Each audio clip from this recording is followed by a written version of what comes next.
Good morning everyone. Welcome back to our online class again. In the last class we have started our new lesson, that is development, the first lesson of economics. इसमें हमने पहले cover किया था definition of development, then after how the development goals are decided by anyone, why the development goals are different for different people, then after we have taken some examples कि how do people react for development goals. तो हमने इसकी definition पहले तो positive changes in the society as well as in economy, अर्थव्यवस्था में और समाज में जो सकारात्मक बदलाव है, प्रोग्रेस है, वो क्या है? डेवलपमेंट है। इनकम की बात करें तो हमारे पास नेशनल इनकम बढ़े, इंडिविजुअल इनकम भी बढ़े, ये सारी चीजें हमारे पास इनकम के तौर पर, इकोनॉमी के तौर पर। सोसाइटी में बात करें, फ्रीडम मिले, इक्वलिटी मिले, डिस्ट्रीब्यूशन खत्म हो जाए, पॉवर्टी खत्म हो जाए, तो इसमें हमारे पास ये कुछ सोशल गोल्स थे और इसको हमने इकोनॉमिक और नॉन इकोनॉमिक गोल्स बोला था। अब उसके बाद ये अलग अलग क्यों है? Because we have the development goals according to our immediate needs, requirements, aspirations, desires, कि हमारी जो इच्छाएं होती हैं, हमारी जरूरतें होती हैं, उसके अनुसार हम रिएक्ट करते हैं। हर व्यक्ति की जरूरतें एक जैसी नहीं होती। उसमें एग्जांपल देखे थे हमने कि अगर हमारे पास एक लेबर है, लैंडलेस लेबर है, इसके पास खुद की जमीन है, तो उसके लिए क्या होगा डेवलपमेंट गोल? कि उसको लगातार काम मिले, क्योंकि उसको वो तो सर्वाइव लेबर कहीं ना कहीं मजदूरी का काम करके कर रहा है। उसके बाद काम भी मिले तो वेजेस भी अच्छी हो, उसके साथ साथ उसके बच्चों को हेल्थ एजुकेशन की फैसिलिटीज भी ठीक मिल जाए और उसके साथ किसी प्रकार का डिस्क्रिमिनेशन, भेदभाव नहीं हो समाज के अंदर, ये उसके लिए डेवलपमेंट गोल हो सकते हैं। अब एक एग्जांपल हमने और देखा था, वो था पंजाब के किसान का। तो पंजाब में जो फार्मिंग सेक्टर है वो कहीं ना कहीं developed one in the country, देश से कंपेयर करें तो डेवलप्ड है एग्रीकल्चर वहां की, तो वहां प्रोडक्शन अच्छा होता है। तो प्रोडक्शन अच्छा है तो उस व्यक्ति के लिए डेवलपमेंट गोल क्या होगा कि उसके पास जो प्रोडक्शन हो रहा है उसकी एमएसपी, गवर्नमेंट एमएसपी डिक्लेयर करती है, मिनिमम सपोर्ट प्राइस, वो ज्यादा हो, इनकम बढ़े। और एक देखो, पहले जो लेबर था उसकी क्या थी कि लगातार काम भी मिले, वेजेस अच्छी हो, जबकि यहाँ क्या है, इनके पास खेती अच्छी है तो चाहते हैं मजदूर जो मिले वो सस्ते मिले, मजदूर चाहता है उसको पैसे ज्यादा मिले, जबकि जो काम करा रहा है, जो लार्ज फार्मर्स है पंजाब में, वो चाहते हैं कि उनको चीप लेबर शुड भी दे, कि सस्ता मिल जाए लेबर, और बच्चे बाहर पढ़े के लिए आमदनियों की बाहर आराम से पढ़े। ये अंतर था डेवलपमेंट गोल्स में, क्योंकि हम अपनी जरूरतों के अनुसार रिएक्ट करते हैं। अब हमारे पास नेक्स्ट है जो टॉपिक वो है इनकम एंड अदर गोल्स।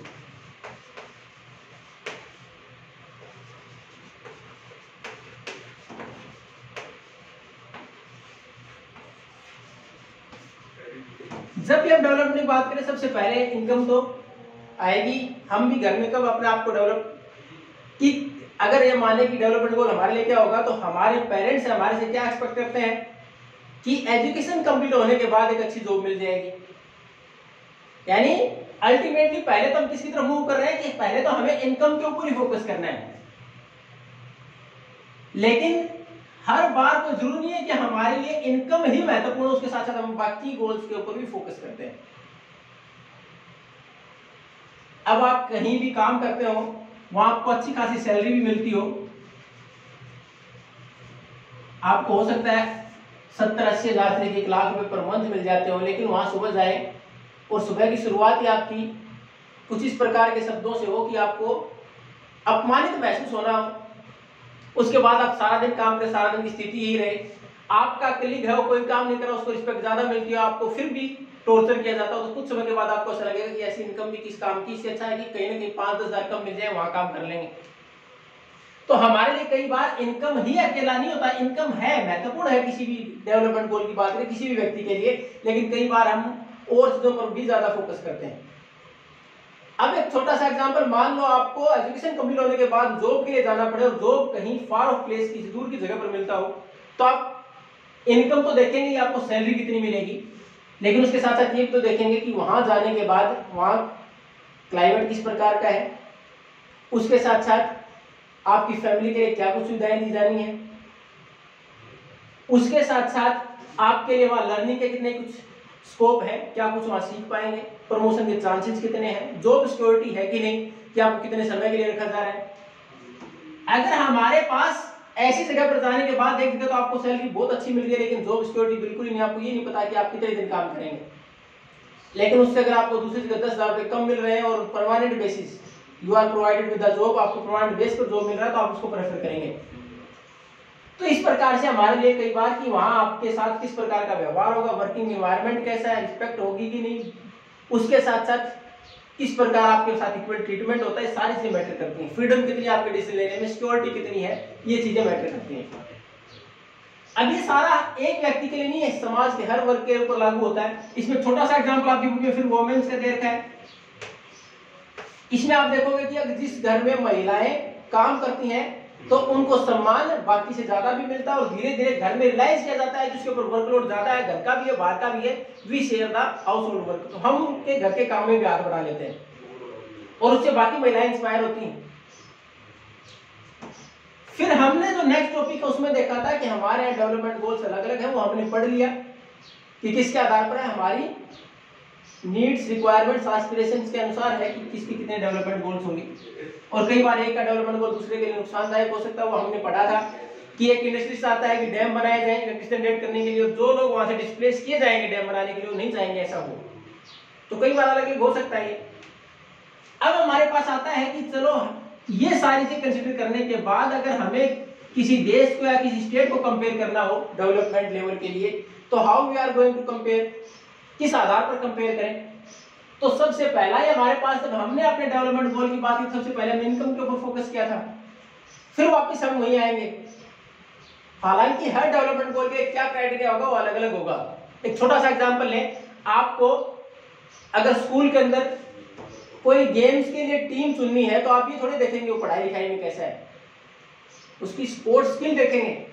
उसी प्रकार आपको डिबेट के लिए चुना था, ये थोड़े देखेंगे खेलने में कैसा है, उसके लिए क्राइटेरिया अलग हो जाएगा हमारे लिए कि किस प्रकार टॉपिक पर उसकी कमांड है, कितना फ्लुएंट है बोलने में, तो उसके अनुसार हमारे पास क्राइटेरिया हर चीज के लिए अलग अलग होगा। लेकिन यहाँ डेवलपमेंट हम काउंट करें तो इसके अंदर हमारे सबसे पहले तो इनकम ही है। तो इनकम में किस पर फोकस करें हम, अगर देश को कंपेयर करना हो दूसरे देशों के साथ तो हम किस पर सबसे पहले हमारा ध्यान इनकम पर जाएगा और वो आएगा national income. National income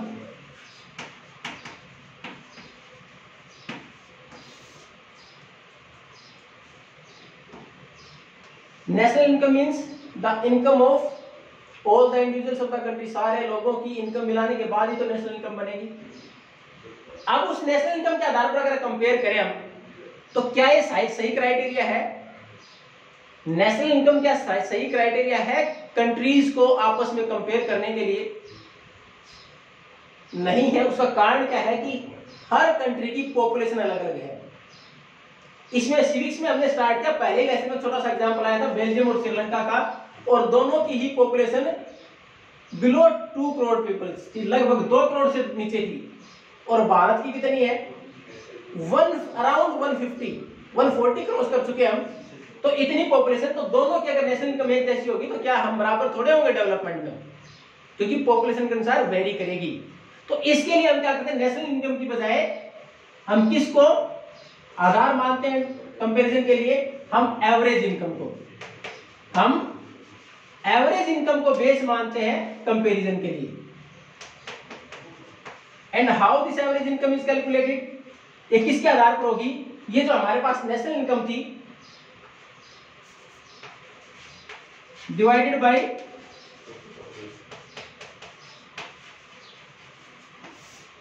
population, उस देश की पॉपुलेशन डिवाइड कर देंगे। एवरेज इनकम के साथ साथ दूसरा नाम क्या? पर कैपिटा इनकम, प्रति व्यक्ति आय, पर कैपिटा इनकम। ये हमारे पास एक देश है, इसमें आप देखोगे वर्ल्ड बैंक, हमारे पास वर्ल्ड डेवलपमेंट रिपोर्ट जारी की जाती है वर्ल्ड बैंक के द्वारा। वो किसको आधार मानता है? इसी को आधार मान के डेवलपमेंट रिपोर्ट जारी करता है पर कैपिटा। 2012 के डाटा भी दे रखे हैं आपकी बुक में। उसके अनुसार आपके 2012 को देखें तो $12,276 पर ईयर,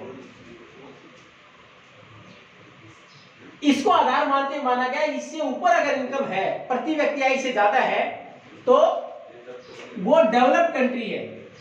और अगर ये 1005 और बिलो $1,005 है तो वो कंट्री कैसे है? अंडर डेवलप्ड है। और इसके अनुसार भारत किस में आता है? भारत की अगर बात करें तो हमारी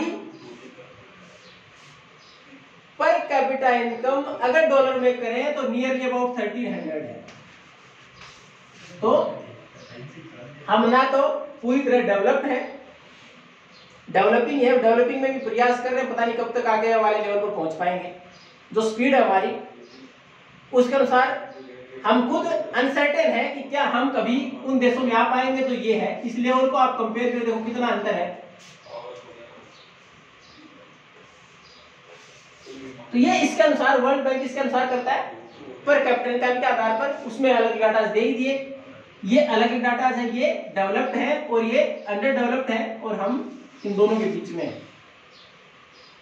उसके साथ साथ लेकिन ये भी अपने आप में फाइनल नहीं है कि हम एवरेज पर कैपिटा इनकम के आधार पर ही कंपेयर करें। तो इसमें छोटा सा एग्जांपल हमारे स्टेट्स का दे रखा है, देश के अंदर अलग स्टेट्स का जहां दे रखा है हमारे पास महाराष्ट्र पंजाब की पर कैपिटा इनकम बहुत अच्छी है, लेकिन अगर हम हेल्थ एजुकेशन फैसिलिटीज की बात करें तो केरला दोनों में ज्यादा अच्छा है, पर कैपिटा इनकम में भी और हेल्थ फैसिलिटीज में भी।